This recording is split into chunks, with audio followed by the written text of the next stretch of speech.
করলাম। এখন প্রত্যেকটা রেফারেন্স খুঁজতে গেছি। প্রত্যেকটা রেফারেন্স জাকির নায়েক, তাছাড়া যারা রেফারেন্স আব্দুর রাজ্জাক বিন ইউসুফ, রেফারেন্স খুঁজে সবগুলো আমি হাদিস থেকে দেখে তারপরে মানি।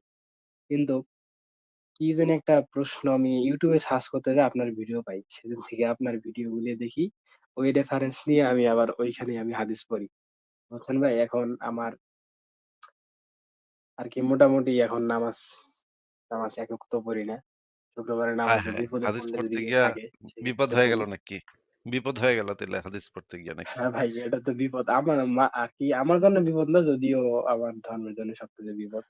এখন কিন্তু দেখা গেল যে জান্নাত তো ছুইটা গেল আপনার। আর তো জান্নাত ছুইটা গেল। হ্যাঁ ভাই, আর এখন হুর-টুর ওই পাইবেন না। ভবিষ্যতের হুরপরি পাবো না, আর জান্নাত পাবো না। অনেক কিছু দেখা আহারে! গেল যে আমার আর হইল না। পরকালের সবকিছু হারায় গেল। আহারে আফসোস!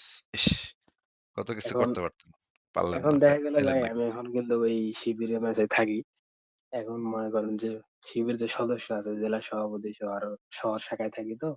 এখন তাদের সাথে আমার মোটামুটি চলাফেরা ওঠা বসা, এখন মনে করেন যে তারা যে ইসলামিক দৃষ্টিভঙ্গি, ইসলাম দিয়ে আরকি মানুষকে যে বুঝায়, হাদিস গুলো বলে, এটা সেটা বলে অনেক কিছু। এখন তো ভাই ওগুলা দেখলে তো আমার শরীর ছমছম করে। আর তো আমি সহ্য করতে পারি না। আমি কিভাবে ওদেরকে বলবো, কিভাবে কি মারবো না কাটবো, আমার ভিতরে এটা শুরু হয়ে যায়। এই ক্ষেত্রে আমি কি করতে পারি ভাই এখন? নিজেকে কন্ট্রোল করেন। নিজেকে কন্ট্রোল করে যেভাবে চলতেছে সেভাবেই চলতে দেন।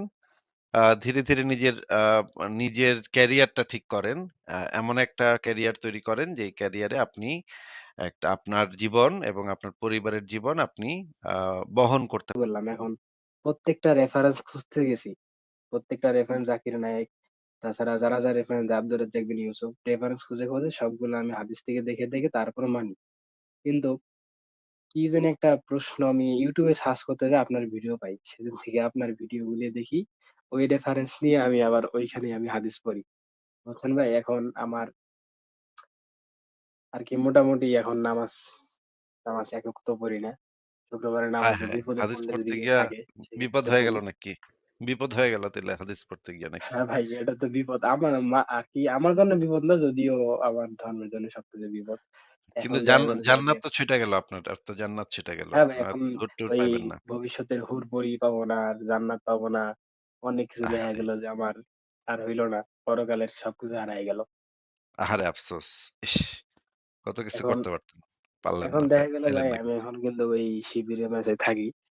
এখন মনে করেন যে শিবির যে সদস্য আছে, জেলা সভাপতি সহ আরো শহর শাখায় থাকি তো।